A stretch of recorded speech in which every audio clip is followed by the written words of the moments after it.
Good morning and welcome to the TCS Impact Series. I'm James Erasmus and I'm very honored today to have Dr. Philip Tromp, who is the founder and CEO of the Xea Capital Group, and Deon Tromp, who's now the CEO of Omnea.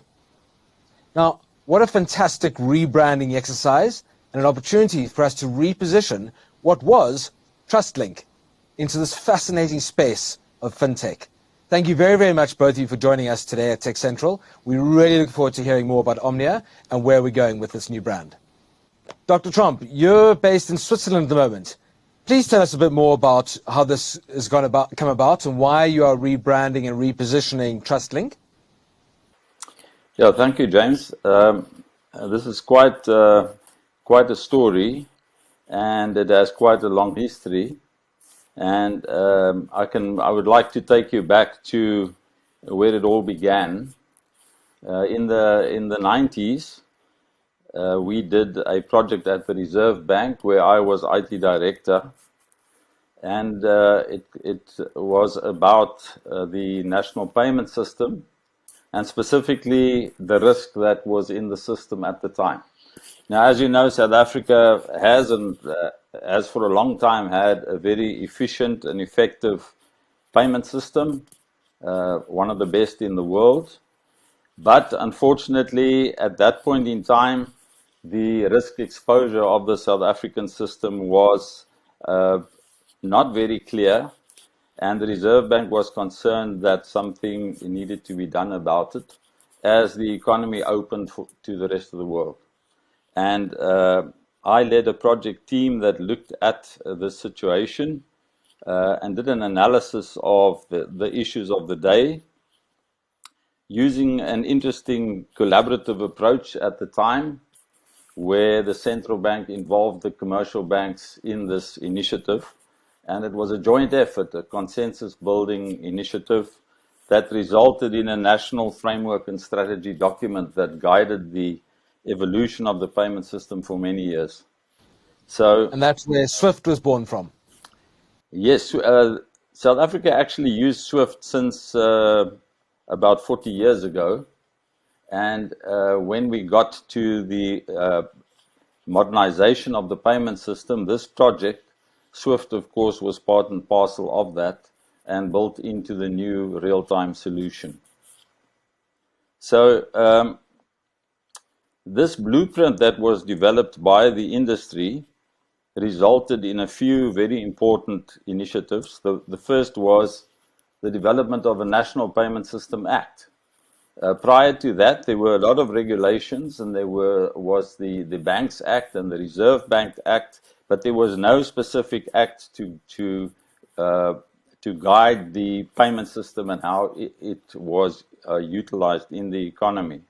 So this act came into being, and part of that was the birth of PASA, the Payment Association of South Africa, which guides the payment system on a day-to-day basis, the operational side of the system, and also the participation is managed by PASA. And then the third thing was, for the first time, through this initiative, non-banks like retailers were allowed to enter the payment system and provide payment services. And the final thing was the development of a new interbank settlement system, which enabled banks to transfer value in real time, which was a first for South Africa at the time. So that was the launch pad of everything we've done since then. Thank you very much for explaining that, because I think that the provenance of where you've come from is critical in us understanding where you're going to. And Deon, I'd love you to talk a bit more, please, if you don't mind, about just talking to the point about fintech and how through the open digital platform that you're offering, you're going to be, and I think in your words, leveling the playing field.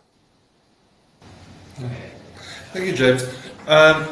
So what we've identified is that there's a challenge for non-financial players to get involved in the payments space.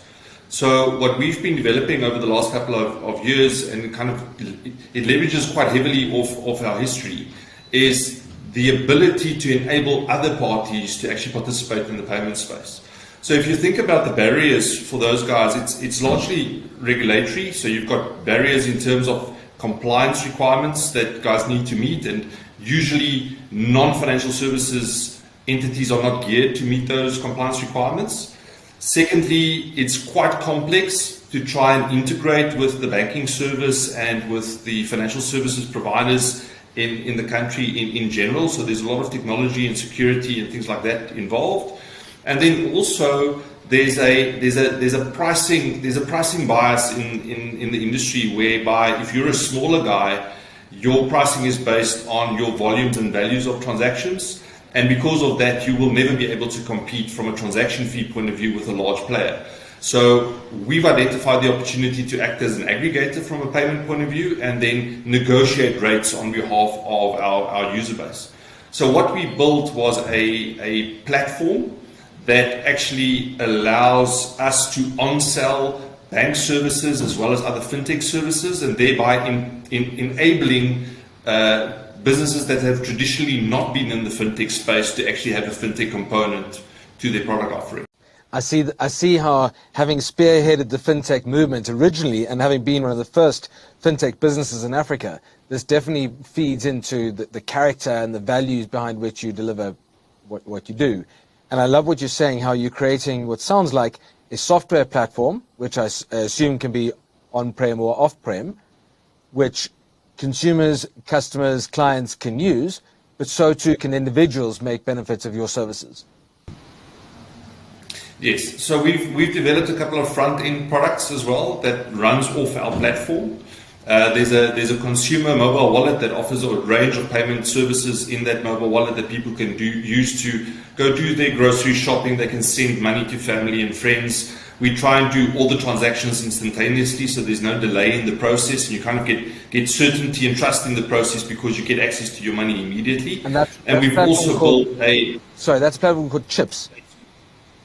Chips Money Manager. It's available on the App Store, the Play Store, and the Y Gallery.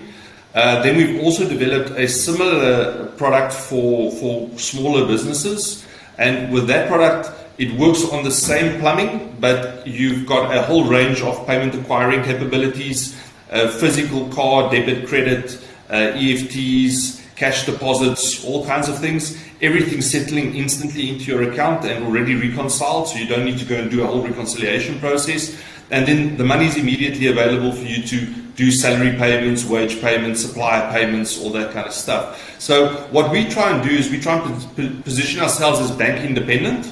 So we partner with multiple banks in a relationship whereby we on-sell their services as opposed to being a direct competitor to the banks. We're actually just trying to bring more convenience and more access to bank services to the general public and other businesses. There's a lot of closed loop operation here, talking about creating the cashless environment, enabling the end user to engage in a almost actually an instantaneous process. So what differentiates Omnia from anybody else in the market? What are your unique selling propositions? Yeah, so James, I think because of the depth of our integration and the number of services that we can offer through one channel, that gives us a competitive advantage.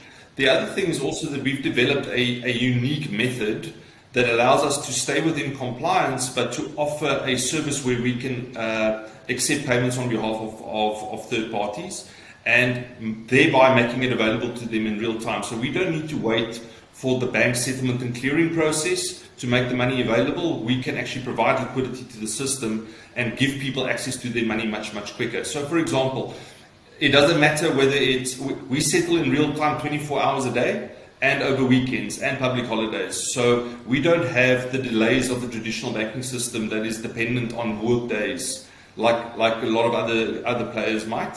And then also the fact that we can offer these services at a very, very competitive rate because we benefit from aggregation. So because we aggregate, we negotiate with the fintech players and the banks to offer the services at a lowest possible rate to the market. And in some cases, we obviously can't beat what the big players get from their banks, but we can definitely accommodate some of the middle-sized and smaller guys to get a much, much better pricing deal than they get from the traditional players.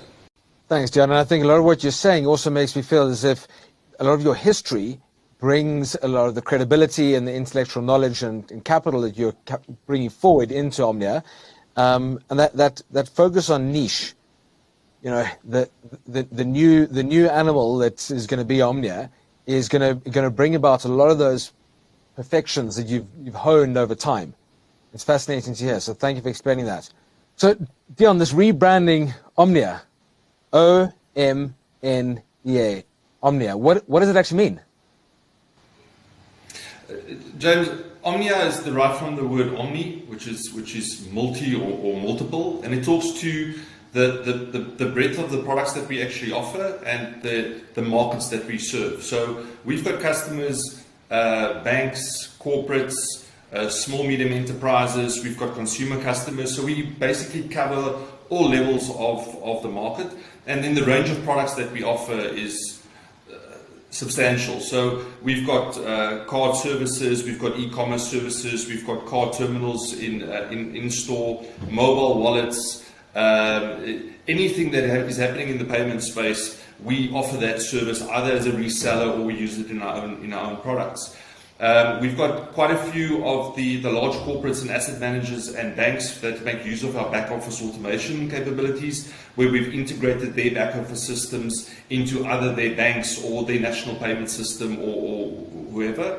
And then on the smaller scale, we have new startup fintechs or more established businesses that want to get into the financial services space, and then we enable them by providing them with payment solutions and wallet solutions and things that they can take to the market with their brand. So what we're trying to do is we're trying to become an enabler of others, whereby those others can then also expand their product offering and offer a wider customer base than what they're doing with their existing. So we position ourselves as a TechFin as opposed to a fintech. So we are technology first, and we provide technology to other people that want to get into the fintech space. Understood. Thank you. That's a very clear answer, and I think it's wonderful to see how you've also created a network of partnerships, but also sister companies that support and are on that journey with you. And we'll understand a little bit more about that in reading up about the launch of the new brand. So thank you. A note I'm making to myself here is that effectively, Omnia supports secure payment and data exchange with the use of technology. And that's why we're so pleased to have you on TechCentral today. But also an important part of what TechCentral often talk about is how you make a difference. Philip, we talked about unique selling propositions and some of the differentiators that Omnia are bringing to market. What are some of the differences Omnia are bringing to society? I think our aim from the very start was to make a difference to society and to make life easier for business and for individuals.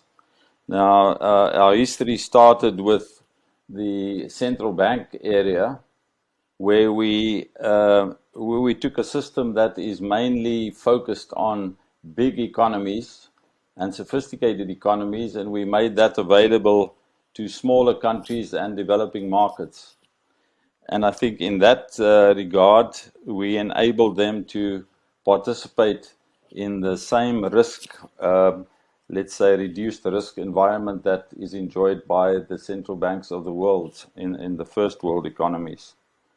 Secondly, we saw in the SWIFT world an opportunity to support smaller institutions in entering the SWIFT system and enabling them to do SWIFT transfers within their business. And to that end, we established Trustlink and created a bureau service which enables SWIFT small customers to join SWIFT through the bureau, thereby not needing to acquire SWIFT licensing and expensive support services. So I think in that area we made quite a difference to participation in the financial sector. And then with the development of chips, our effort has now gone to a broader market, which is the small business, the informal traders, and the public, the general public, to enable them to start utilizing technology for economic benefit. Philip, thank you for that response. It's really useful to hear and understand where you've come from, where you're going, but also the difference you're making. And one of the words you mentioned was to help people start. If I'm a listener and I understand that I have a need for this TechFin, I have a need for the supporting services that you guys so kindly offer, and the ability you have to do what is that secure payment, what is that exchange of data, where do I start? James, we would typically start with just visiting omnia.co.za, which got all the details of all our products on there, as well as our contact information. And they can submit the query they will go to our sales team, or they can just contact us. So typically the project starts with us having a meeting, having a conversation to try and understand exactly what it is that the customer would like to take to market. And then we see if there's a fit with the services that we have available that we can offer it to them. Now, obviously, when it comes to the payment space, compliance is a very important aspect. So we would do a bit of a vetting exercise on that customer as well to make sure that we've applied due diligence before we interact with that customer. But other than that, we're trying to establish a one-stop shop that would meet all their needs to actually make their fintech dream actually come true. Super. And I think a lot of what you're talking about needs and the ability to deliver definitely ticks the box of the fact that there are so many benefits to the way in which financial exchange happens these days. And Philip, I very much look forward to reading more about the provenance of Trustlink and where Omnia is going. And I know there's a lot of excitement around the relaunch of this exciting new brand and the history behind it. So Dr. Philip Tromp, thank you very, very much for your insights and the history that you've brought to this industry. As the chairman of the Xea Capital group, you've definitely contributed hugely to the success of this amazing space that is South Africa and fintech, and the broader fintech that is across the sub-Saharan Africa and other countries I know operate in. As I said, you're currently based in Switzerland. So we very much look forward to seeing that and hearing about that and understanding what those benefits are to us as the consumer and the individual. And more locally based here in Johannesburg and Pretoria, Deon Tromp as the CEO of Omnia. Thank you very, very much for joining us today on the TCS Impact Series. We thoroughly enjoyed this conversation and look forward to watching this ever-growing brand and understanding more and more about it as it expands into the rest of this incredible world we're in.